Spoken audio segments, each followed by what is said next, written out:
Buksan po natin ang ating Bible in John chapter 16, verse 33. Ito po ay tugmang-tugma sa mga testimony ng ating mga kapatid ngayon. Amen? In the world you have tribulation, but take courage, I have overcome the world. Amen. Palakpakan po natin ng Diyos. Pag-usapan po natin sa gabing ito, wala na ba masyadong strengthened by God in suffering. Amen. Palakpakan po natin ng Panginoon. Suffering. Amen. Sa maraming mga Kristiyano, ito ay sinare sa akin ng ating mahal na daddy, ang ating pastor. Sabi niya ganoon, yung suffering kasi minsan nami-misconcept natin o nami-misunderstood ng bawat Kristiyano. Akala kasi nung iba, pagka ikaw daw ay na-born again ka, may narinig na kayo nagsabing ganito, simula nung na-born again ako ay naghirap. Amen? Sabi nga, na-born again ako, nawala ang lahat ng bagay sa akin. Nawala yung ganitong magandang trabaho ko, di ba? Nawala yung ganitong favor. Pero nyo po, lahat ng ito ay iniaalowed lamang ng Panginoon sa atin. Amen. Sabi nga ni James MacDonald, di ko po alam kung may ara ng McDonald's to . A trial is a painful circumstance allowed by God to change our conduct and our character. Amen. Di ba sa panahon ng tayo ay may mga pinagdadaanan, doon lumalabas yung talagang ugali natin.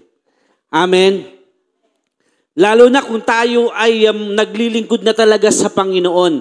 Yung tayo ay lumalakad na sa tawag ng Panginoon sa atin. Anyway, suffering ay may dalawang klase kasi yung suffering sa atin bilang Kristiyano.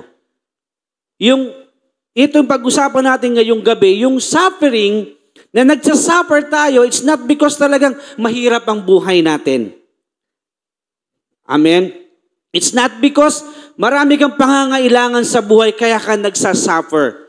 Pero ngayon, mas pagtuunan natin, ano pa talaga yung real suffering for Christ? Amen? Mga kamanggagawa ko sa Panginoon, diyan pa ba kayo? Amen. Alam ko po yung iba ay pagod, galing trabaho, galing school. Salamat sa inyong mga buhay. Amen? At kayo pa rin ay nandito sa presensya ng Panginoon. Yung suffering minsan, nakala natin ay parang, Lord, talaga bang ang hirap minsan tanggapin? Amen. Lalo, yung suffering na tayo sumusunod na sa Panginoon. Ngayon bilang Kristiyano, hindi na tayo ngayon nagsasuffer dahil sa ordinaryong buhay natin. Kundi yung suffering natin ngayon, ito na yung suffering is about sa paglilingkod natin sa Panginoon. Bakit minsan sa isipin natin, Lord, bakit nung ako naging born again, sabi ko kanina, di ba, bakit nawala sa akin ang lahat? Bakit kasi alam bakit minsan yung suffering na yon, dumating sa point na nawala ang lahat ng iyon dahil sumusunod ka na sa Diyos. Amen. Yung suffering na pagsunod natin sa Diyos, na minsan, di ba, yung sa pag-aaral mo, naging suffering, yung time mo para kay Lord. Amen? Sa mga estudyante, na instead may gawain, pero nagsasuffer ka ngayon sa oras. Lord, pupunta ba ako ng church o kailangan ko nasa school talaga ako? Amen? Kaya marami tayo mga kamanggagawa, mga kapwa Kristiyano na iniiwan na ang church. Madalas, yan lagi ang dahilan. Pastor, hindi ko kasi ma-manage talaga yung time ko. Na hindi natin na kayang i-pursue yung suffering natin para kay Kristo. Amen?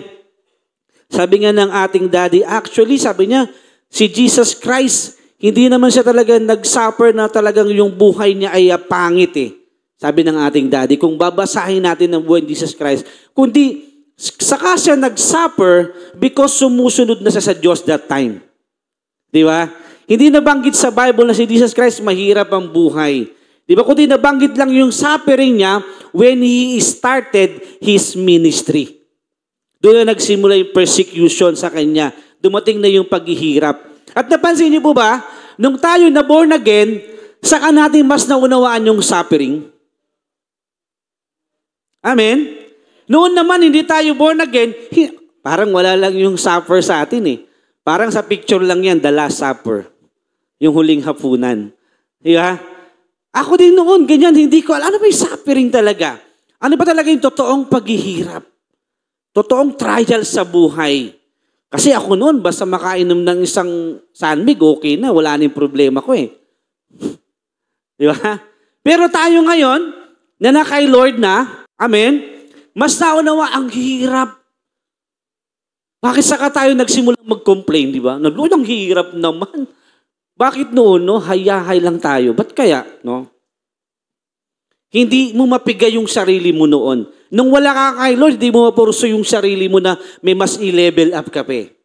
Amen? Di ba? Na parang nung wala tayo kay Lord, di okay na to. Pero nung nakarinig tayo ng Word of God, nakikilala tayo sa Panginoon, tinanggap natin ang ating Panginoon sa Kristo bilang ating Panginoon tagapagligtas, pero bakit parang then suddenly, iba na yung atin nararamdaman sa buhay. Mas appreciate mo na ngayon ng suffering. Amen? Totoo, di ba? Nung tayo ay hindi pa born again, wala yung na yan eh. Pero ngayon, bakit? Mas lalo nating naramdaman ang suffering. Amen? We have 3 questions this evening. Number 1, what does God want us to know about seasons of suffering? Number 2, why does God allow suffering in our lives? And number 3, how should we respond to suffering?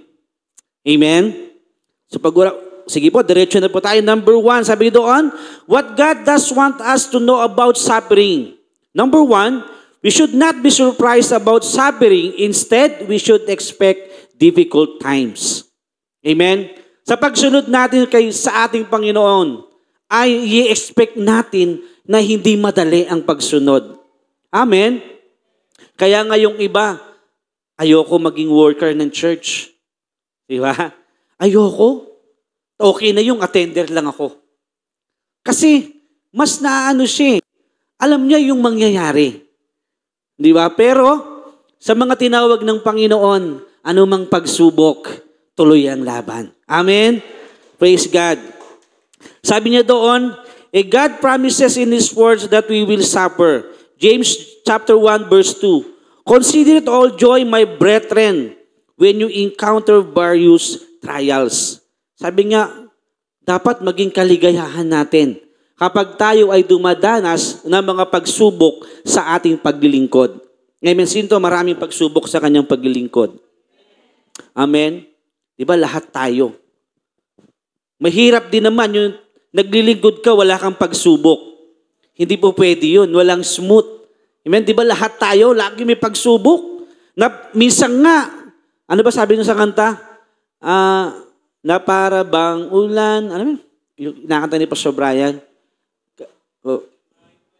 Bukman na para bang ulan. Diba? Pero di ba ang ulan minsan, hindi mo alam kung kailan hihinto. At hindi mo alam kung kailan darating. Di ba? Ang ulan, minsan akala mo ambon lang. Parang kanina, akala ko ambon lang, di ako nagkapote, malakas pala. Di ba? Gaya ng suffering eh. Gaya ng problema natin minsan sa buhay, sa paglingkod, no? Parang ulan. Unpredictable.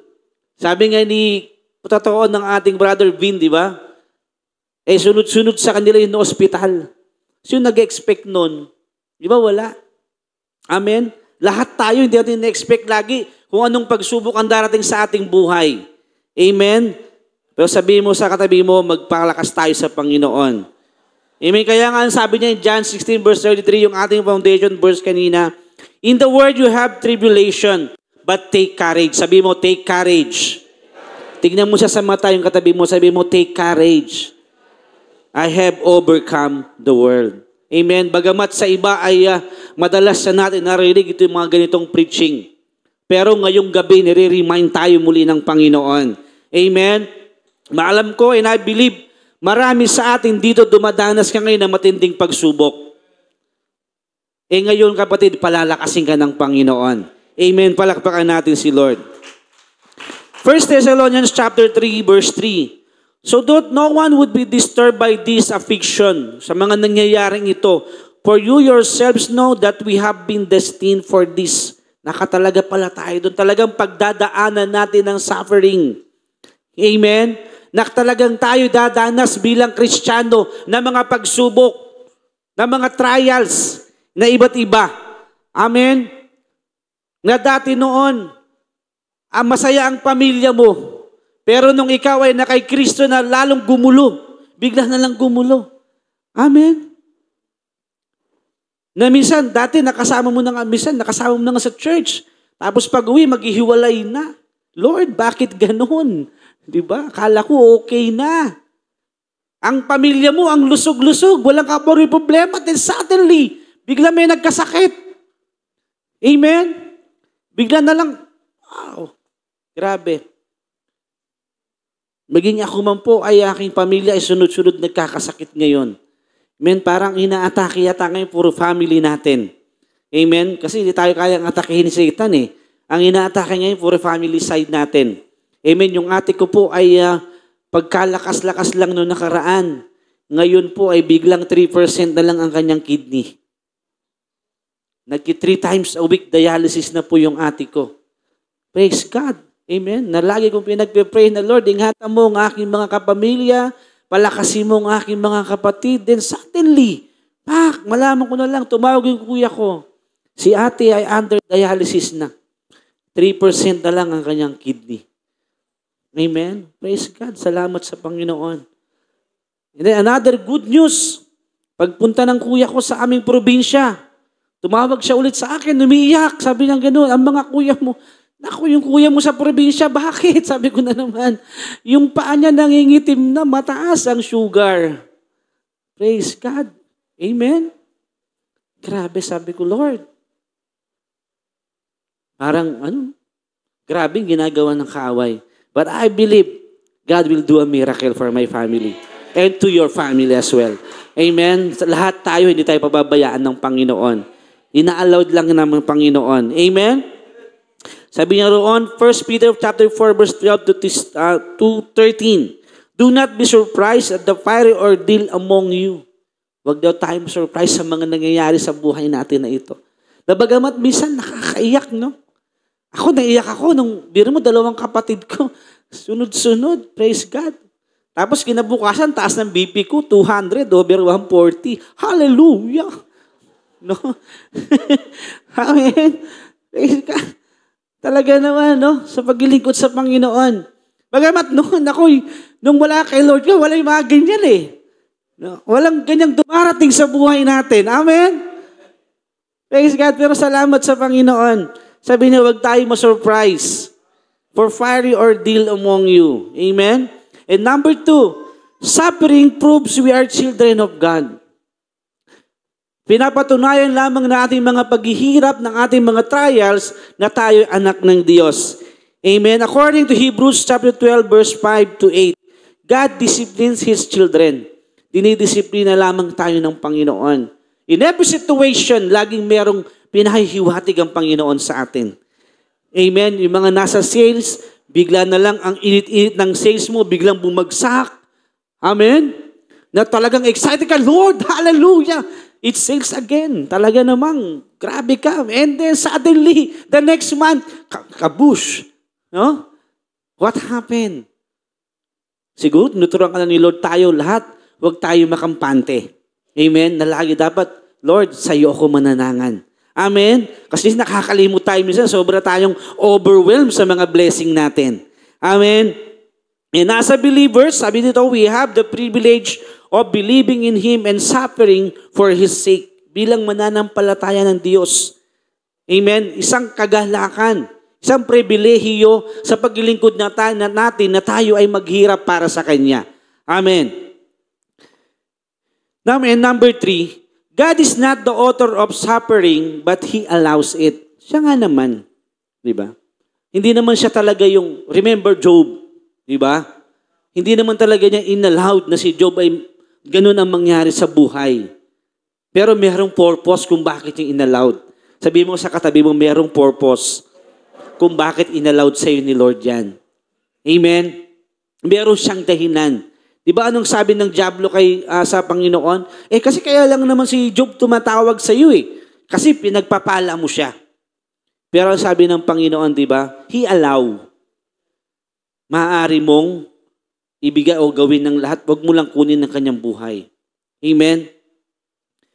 So sa ating buhay, minsan ina-allow ni Lord yung ganyang mga sitwasyon sa ating buhay. Amen? Ina-allow niya minsan maging pangit, ina-allow niya na minsan maganda.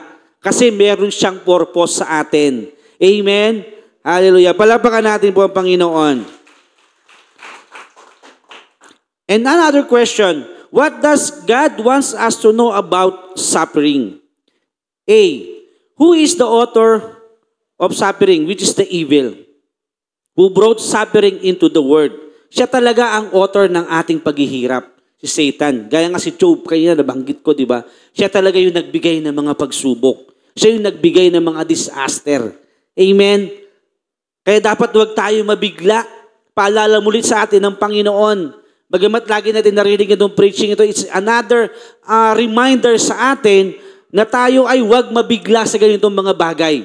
Amen? Kung meron narating na sa yung pagsubok, much better siguro, instead of complaining, siguro mas maganda magtanong tayo kay Lord. And Lord, what is all about?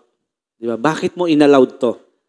Amen? Gagaya ni David, laging tanong niya, what is the price after this? Sa buhay natin, maging ako man ni-remind ni Lord, sa bawat pagsubok, dapat hindi complain ang mangyari sa atin. Kundi Lord, para saan po ito kaya? And lagi natin tapos na malalagpasan ko ito. Amen? Sabihin mo sa katabi mo, malalagpasan mo rin yan. Amen? Hallelujah. And number 4, God's character remains the same regardless of our circumstances. Ang character ng Diyos sa ating buhay ay hindi nagbabago. Ano man ang pinagdadaanan regardless. Amen? Hindi siya nagbabago. Kundi nananatili pa rin siyang tapat sa atin. Amen? Na ano man ang pinagdaanan mo, ano man yung dinadaanan mo ngayon, God is still there for you.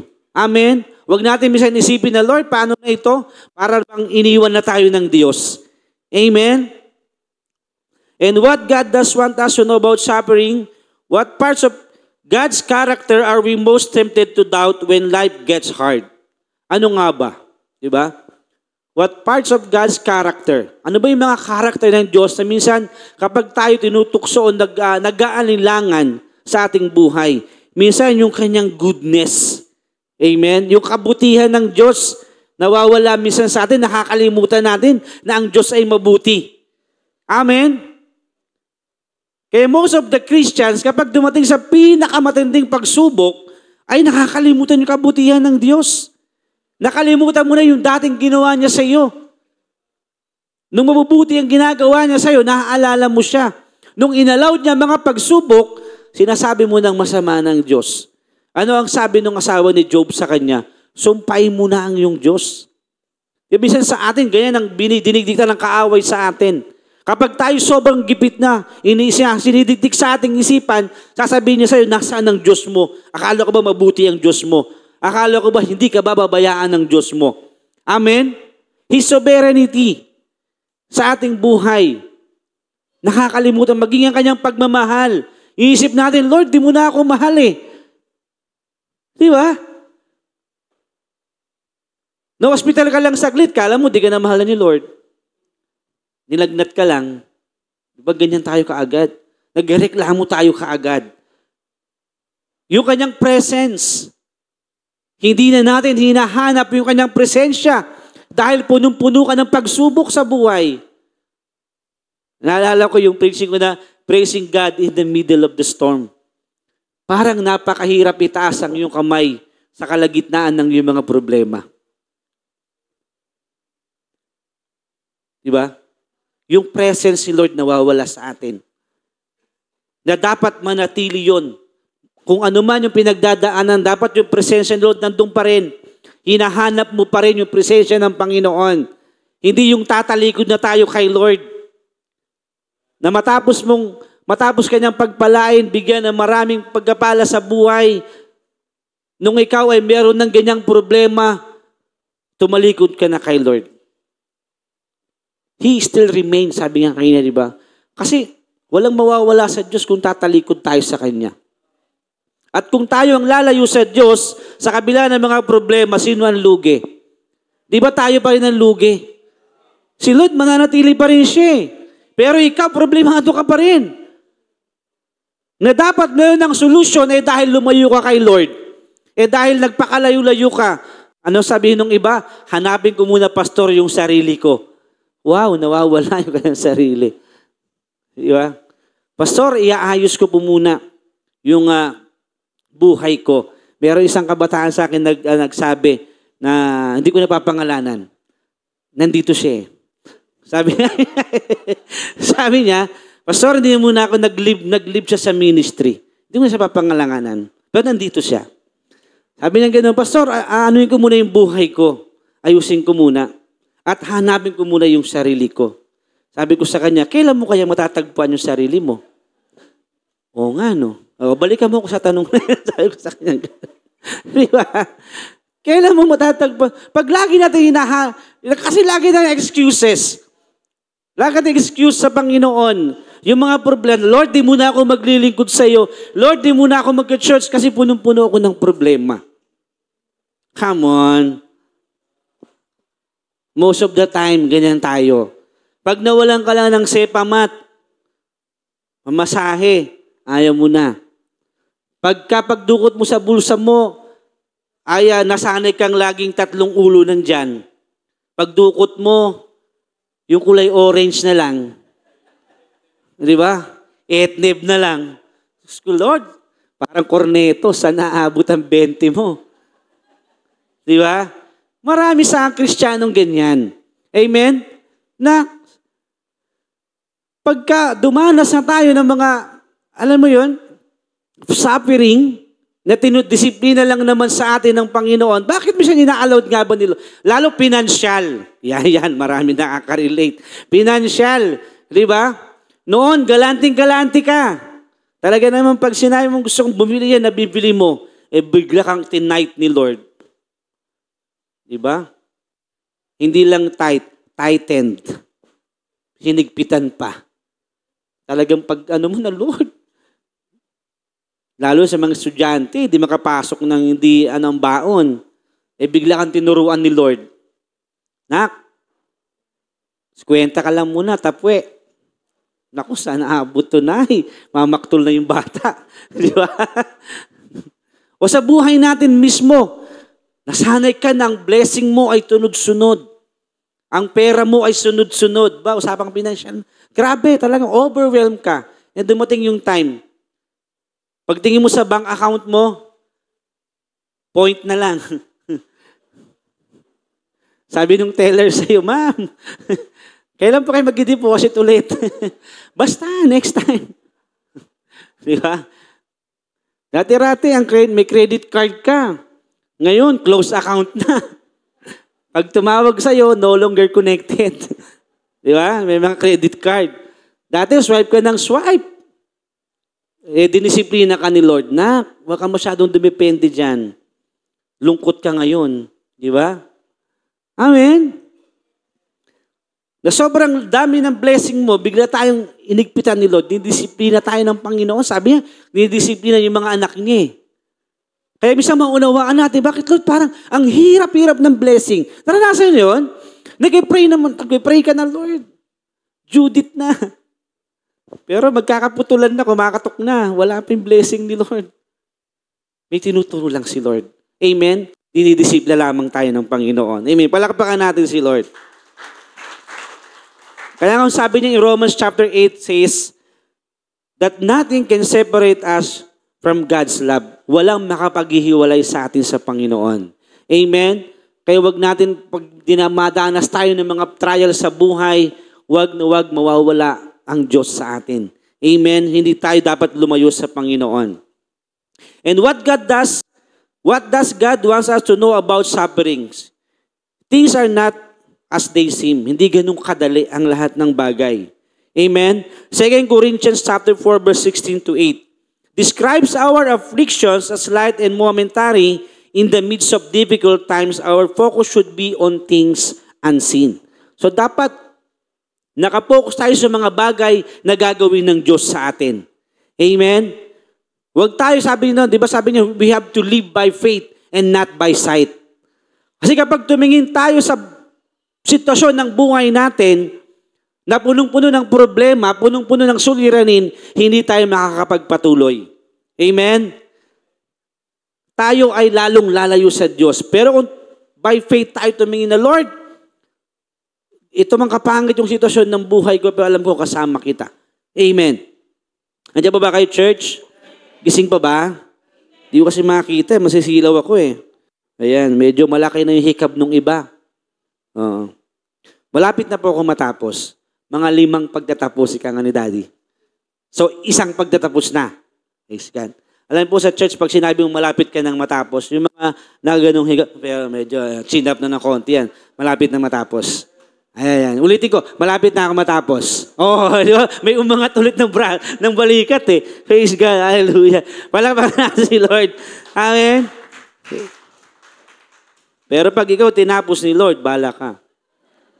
Anong gusto niyo? Matapos ako, ikaw? Joke lang. Pinapatawa ko lang kayo kasi malaki. Yung iba, tantalizing eyes na yung iba eh. Kinukuha na ng dilim. Sabi niyo nung iba sa akin, ang tagal ni matapos si pastor. Kula lang, gumuna yung dila eh. Malapit na ako matapos. Pangalawang pagkatapos na yon. Di ba?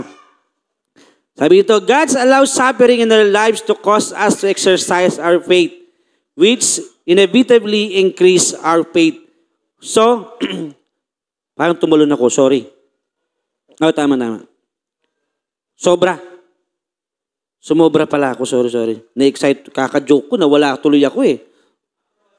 Number 1, God allows suffering in our lives to transform us into an image of Christ. Iyon. Praise God, palapakan natin si Lord na ibalik. Praise God, amen. Di ba ang ano po ng ating church is, ano ang vision po natin? Christ is the vision. Amen. Maging kahalin tulad tayo ni Kristo. So, inaalaw din po ng Panginoon sa atin na tayo ay mag-suffer para matransform si Kristo sa atin. Amen. Na siya naging huwaran natin ng pagka-suffer para sa Diyos, sa pagsunod sa Diyos. Amen. According to Hebrews chapter 2 verse 10, God disciplined us so that we might share in His holiness. May mga inaalis pa lang Diyos sa atin. May mga dinidisiplina para maging maging banal tayo kagaya ng Diyos. Amen? Wala na nag-amen. Amen? Iyon pala. Shout hallelujah. Parang gusto na maghapunan na. Praise God. Amen? Puta lang po kayo sa overflow. Ayan. Wala pa yung boss Kyrie Pares eh. Ongoing pa yung construction. Pasok, pag nagawa yan, alam mo na. Amen? God allows suffering in our lives to cause us exercise our faith para pong mas lalo pang umingkris yung ating pananampalataya. Amen? Through suffering, mas na-exercise natin yung ating faith. Amen? Parang muscle din po yan. Kailangan may binubuhat kang mabigat. Kasi pag nasanay kang laging magaan, ay hindi tatatag yung iyong katawan. Diba? Kapag hindi ka nga lang nagja-jogging, anong pakiramdam mo? Diba? Hingalin ka, madali kang hikain. Diba? Kayong mga nanay natin, madalas Uso pa ba aerobics? Wala na aerobics na. Zumba na ngayon, Zumba. Yan, nag-Zumba. Tapos pagkatapos mag-Zumba, may bit-bit na 1.5, isang bilaong palabok. Talaga. Bawi. Amen. And according to 1 Peter chapter 1, verse 6 to 7, the result of being distressed by various trials is the proving, the testing of our faith. Amen. Sinusubok lamang po yung ating pananampalataya. Wala pang pananampalataya, hindi dapat subukin. Amen? And number 3, God allows suffering in our lives to bring us to the end of ourselves and make us depend completely on Him. Dinadala tayo ng Diyos sa sukdulan para hindi tayo manangan sa ating sarili. Para Para dumepende tayo sa Diyos. Amen? Kasi, parang yung sabi ni Daddy kanina, dati, sabi niya ganoon, Saan ba tayo? Sa kaya pa? Sa medyo kaya pa o sa hindi na kaya? Saan ka doon? Doon tayo sa hindi na kaya. Kasi nakadepende na tayo sa Diyos noon. Amen? Hallelujah. Palapakan natin ng Lord. Kaya nga nabuo yung sinabi ni Daddy na umaasa kahit walang pag-asa.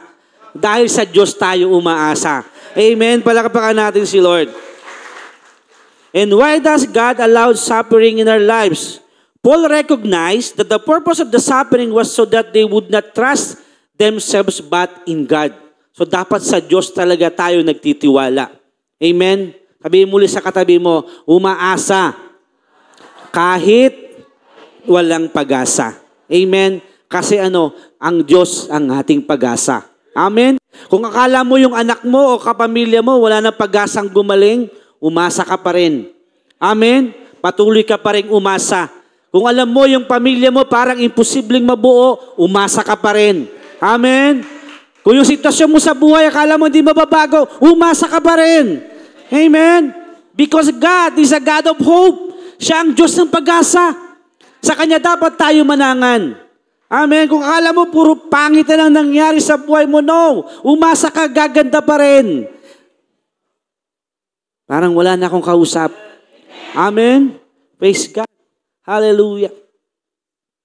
Sa Diyos tayo umasa, mga kapatid. Kasi kung sa sariling atin lang, bibigay ka. Mapapagod ka, magsasawa ka. Kaya nga sabi niya, dinadala tayo sa sukdulan. Yung sukdulang, baga parang eto na wala ka ng ibang hahakbangan. Wala ka ng ibang choice, kundi si Lord. Amen? Madalas sa atin kasi lagi tayo naghahanap ng choice kay kumpare, kay kumare, amen? Kay Bombay, di ba? Kay home credit. Pag tumawag, huwag mo sagutin. Sabi ng Bombay, ako bigay, tali, aso ah. Ako singil, aso, nakawala na. Dami tsinelas, wala tao.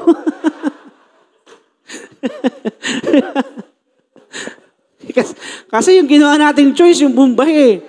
Di ba? Sabi, wala palya. Ngayon, puro kapas. Ganda usap natin ah. Bulok na rice cooker, di ka pa tapos. Diba? Parang nakarelate kayo ah. May kumuha ng rice cooker. O yung banig. Diba? Yung kumot pala, yung kumot. Punit na kumot ka, di pa bayad. Hallelujah. Amen? Kasi doon tayo, sa mga pangangailangan na, tawa tuloy ko. Amen? Ay, alas 9 na pala. Sorry ba? Last 10 minutes na lang daw. Praise God. God allows suffering in our lives to teach us to be obedience. Amen? Para tayo ay maging masunurin din sa Diyos. Amen? Ito rin mawala yung tawa ko doon sa Bombay. Ako singil, wala na tao. Amen? Pero mo, minsan, sobrang, Lord, nagmamadali kasi. Minsan kasi yung prayer natin kay Lord, kailangan na talaga eh. Due date na talaga, Lord eh. Sige, kaway ka ngayon, kaway. Magkano rice cooker?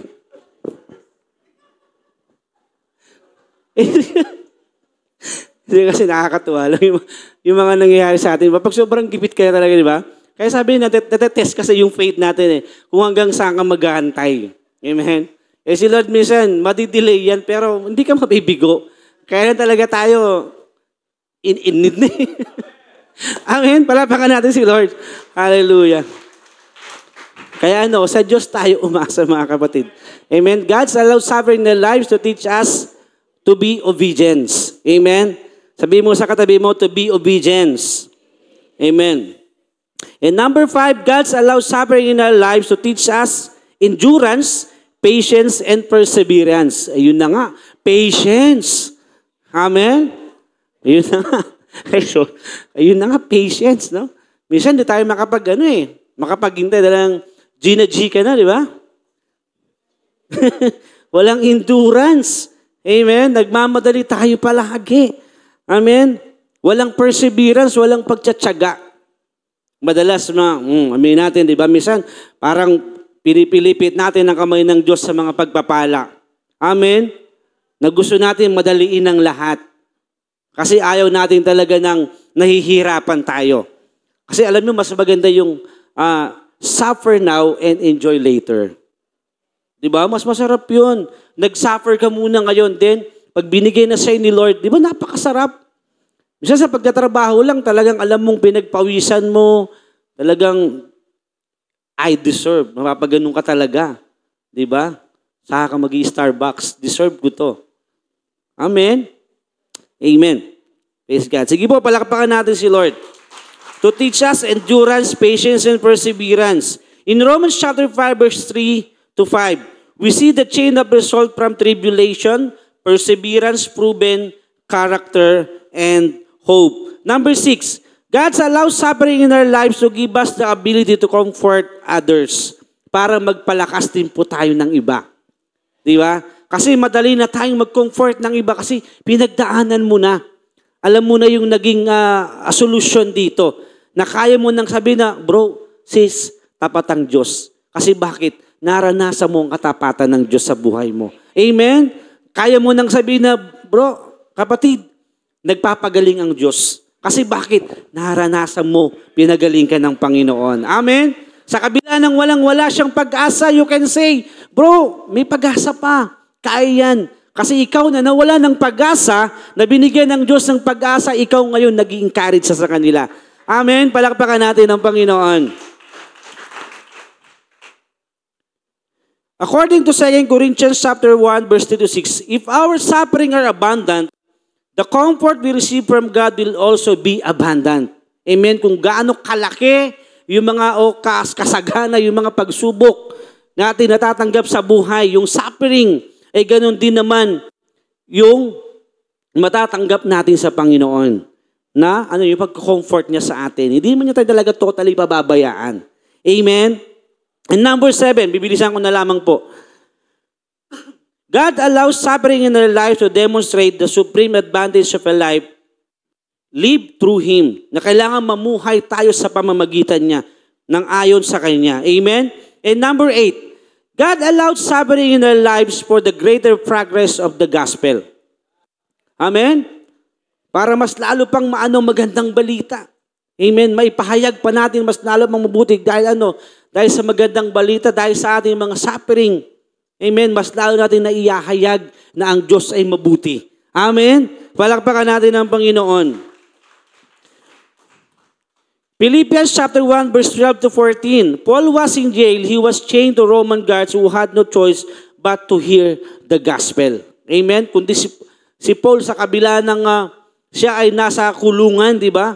Nag-share pa rin siya ng gospel. Amen? Sa ating buhay, yun dapat ang makita. Na sa kabila ng ikaw ay nagsasuffer, na sa kabila ng tayo ay may mga pinagdadaanan, but still, you do kung ano yung dapat gawin ng isang Kristiyano to share the gospel. Amen? Marahil yung iba siguro iniisip, yung pag sinabi kasing gospel, iniisip ng iba, pang pastor lang po yan, pang leadership lang po yan. Hindi kapatid. As long as you believe Jesus Christ now in your life, you accept Him as your Lord and Savior, kailangan mo rin sabihin sa iba kung ano yung naranasan mo. And that's the gospel. Amen? Hindi mo kailangan masterin ng Bible. Walang masama. Kung mas master mo ang Bible, mas mainam. Pero, what is the best? Para sa gospel, maibahagi mo si Jesus Christ sa iba, the testimony of your life. Amen? That's the gospel. Kung paano ka binago ng Panginoon. Na isang taong lasinggero, isang taong sugalero, isang babaeng marites, na ngayon ay good sa marites na. Ngayon ay lingkod na ng Panginoon. Amen? Namin ang marites mo na si Lord. Diba? Sinishare mo na ngayon yung gospel. Hindi mo na ina-update ngayon yung update sa kapitbahay mo. Ang ano mo na ngayon, Mars. Hindi yung latest na, kundi Mars, love ka ni Lord. Amen? Yan ang gospel. Kasi yung iba iniisip, kailangan pag nag-gospel ka, mag-share ka ng gospel, dapat kabisado mo ang Bible. Kabisado mang Roman roads. Yung Romans 3:23, Romans 6:23, Romans 10:9, Romans 5:8. Di ba? Wala din pong masama kung memorize mo yan. Pero ano yung maganda? Yung testimony mo sa buhay. That's the most powerful. Amen? Kung paano ka binago ni Lord, pagkalanda ka mo sa mga kapitbahay mo yon at makita naman sa iyo yun. Kasi you are the walking gospel. Sabi mo sa katabi mo, walking gospel ka. Kasi bakit? Dahil sa iyo nakikita ang kabutihan ng Panginoon. Amen? Kasi bakit binago ka ni Lord eh? Na dating ang gulo-gulo mo sa barangay nyo, ikaw na ngayon ay isang mabuting tao na. Dati nagpapainom ka, kahon-kahon. Ngayon, soft drinks na. Diba? Oo. Ang hirap naman nung sabihin sa'yo, born again ba yan? Diba? Mas maganda pa rin, ay, kilala ko yan. Talagang ang Diyos ay nagbabago ng buhay. Doon pa lang kapatid na i-share mo na si Kristo sa iba. Amen? Palakpakan natin ang Panginoon. And last question, how we should respond to suffering? Malapit na po ako matapos. Ayan. Ilang pagkatapos na po ako? Yan. Number 1, cling to God and trust His purposes, His character, and His ways. Amen? 1 Peter chapter 4, verse 9. Tell us to entrust our souls to our faithful Creator in response to trials. Amen? Dapat sa Kanya tayo magtitiwala. Sa anumang pagsubok, lagi pa rin tayo magtiwala sa Panginoon. Amen? Number 2, determine now to cooperate with God in whatever He allows into your life. Amen? Dapat ano tayo sa Panginoon? Lord, ano ba talaga yung plano mo para dito? Amen? Hindi yung nagko-complain ka, ito na naman. Akala ko ba, Lord, sabi mo, John 10:10, I have come that you may have good life. Bakit ganito? Pero hindi. Inallowed ng Panginoon. Amen? Determine now to cooperate with God in whatever He allows into your life. And number 3, how we should respond to suffering, ask God for wisdom in the midst of suffering. Wow, napakaganda nun. Amen? Sa kabila, sabang nasa gitna tayo ng ating mga problema, Lord, give me a wisdom. Amen? Humingi tayo sa Diyos ng Lord, paano ko ba ito malalagpasan? Ano ba ang pinahihiwatig mo sa mga nararanasan ko ngayon? Amen? And number 4, look over the mountain of difficulty to what lies behind. Watch expectantly for what God will do. Amen? Look over the mountain of difficulty to what lies behind. Ano ba yung nandun after nito? Diba? After ko ba malagpasan nito, ano ang magiging gantimpala ko? Dapat ganyan tayo. Expectantly for what God will do. Ano ba ang gagawin ng Panginoon? After mo malagpasan tong suffering na to. Amen? Hindi yung basa lang tayo. Madalas tayo ganyan eh na. Paano ba to? Di ba? Ang laking problema nito. Parang boom, isa sa atin. Hindi na natin alam ang gagawin natin. Kundi dapat, sabi nga niya doon sa di ba, doon sa number 3, ask God for wisdom in the midst. Na pagkaharap na natin yung problema, huwag kang manangan sa sarili mo. Kapag sa sariling diskarte natin, kang Kuya Paul, ay wala. Sasablay tayo. Kundi humingi tayo ng kagalingan sa Panginoon, ng kaalaman sa Panginoon. Amen? And God will give wisdom generously when we ask, but the one condition or part is that we ask without doubting. Dapat pala hindi tayo nag-aalinlangan kung hihingi tayo ng wisdom sa Panginoon. Amen? 1 Peter chapter 5 verse 10. There is something that lies behind the trial. God will perfect, confirm, strengthen, and establish us. Grabe. Si Lord pa pala ang magpapalakas sa atin. Amen?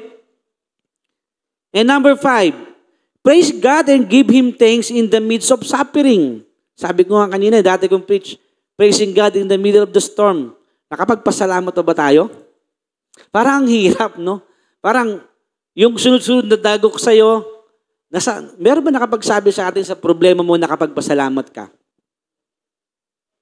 Parang, siguro, mangilan-ngilang Kristiyano, sabihin na, Lord, salamat sa problemang ito. Di ba? Nung ako nagkasakit, di ako nakapagpasalamat eh. Ang naisip ko, iba eh. Di ba? Parang galit. Kaya ang sabi turo sa atin, how we should respond to suffering, dapat maging thankful pa rin tayo sa gitna ng ating mga paghihirap. Amen? Palakpakan natin ang Panginoon. Jacob's response to suffering, he fell to the ground and worship. Yun. Nakakapag-worship pa ba tayo after ng mga problemang sunod-sunod? Mga problemang naging tighten na ang financial mo. Nakakapag-praise God pa rin ba tayo? Nakakapagpasalamat pa rin ba tayo? Na Lord, salamat sa blessing na to kahit ito lang. Yan minsan ang hirap. Nakakapagpasalamat ka pero ano na lang yun? Sapilitan. Kasi wala ka ng choice, yun lang talaga. Amen? Pero sabi ng Panginoon, dapat magpasalamat pa rin. Always be grateful. Amen? Job's response to suffering fell to the ground and worship. Parang, pag dinanas siguro din kay Job, grabe yun. Makakapag-worship kaya tayo kay Lord? Kung sa ating mangyari yun? Parang malabo, no? Eh yung mawalan ka nga lang ng negosyo, parang ang hirap na. Mawalan ka lang ng benta ng sasakyan sa mga nag-sales, parang ang hirap na. Kapag ikaw ay may estudyante, pag nag-fail ka sa school, na you do your best, nag-review ka, lahat ginawa mo, nagsunog ka ng kilay, ika nga. Pati pilik mata. Pero pagdating ng exam, letter F. Ano yun? Fasado, pastor. Diba? Nag-fail ka pa rin. Amen? Nagpurso ka ng kung anong bagay para umasenso sa buhay, but you failed. Amen? Magagawa pa ba kaya natin magsumamba sa Panginoon? Parang ang hirap na, di ba? Pero ang dapat natin gawin, patuloy pa rin tayo sumamba sa Panginoon. Amen? Kagaya ni Job. And number 6, don't merely speak of the trial, but tell the whole story of what God did and through you. Ano ang ginagawa ng Diyos sa iyo? Huwag mo tignan, huwag mo sabihin yung mga problema. Kasi through our words, di ba minsan pag kung ano yung madalas mong sinasabi, yun ang nangyayari. Napansin yun? Kasi makapangyarihan yung ano natin eh, yung declaration ng bibig natin. Kapag lagi mo sinasabing, wisit, di ba? Ano? Ganyan tayo. Wala na naman. Ganun. Kaya nangyari, wala tuloy. Di ba? Ang sinasabi natin, laging negative. Na, iniisip mo lagi, yung problema na, ang ini-speak mo sa problema, ay hindi na matatapos. Instead, nasabihin mo kung ano yung dapat gawin ng Diyos. Amen? Kung ano yung ginawa ng Diyos sa buhay mo. Amen? Palakpakan natin ang Panginoon.